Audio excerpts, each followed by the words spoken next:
Vamos a empezar la clase. Los verbos de movimiento. Esos son venir, ir y volver. Y esta es su estructura gramatical.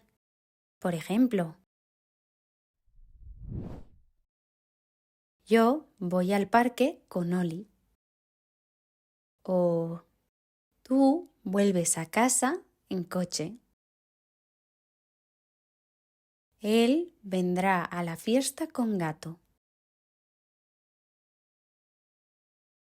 Pero atención, hay una excepción. Siempre utilizamos la preposición en más el vehículo, exceptuando cuando se trata de ir a pie o a caballo. En esos casos utilizamos a.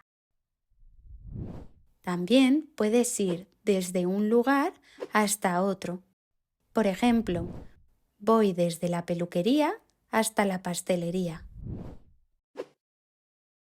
Pero ahora imagina que vas a un sitio para hacer algo. En español utilizamos la estructura de finalidad. ¡Tarán! Es esta. Por ejemplo, yo voy al cine con libro para ver una película. Tú vas a la biblioteca para estudiar matemáticas.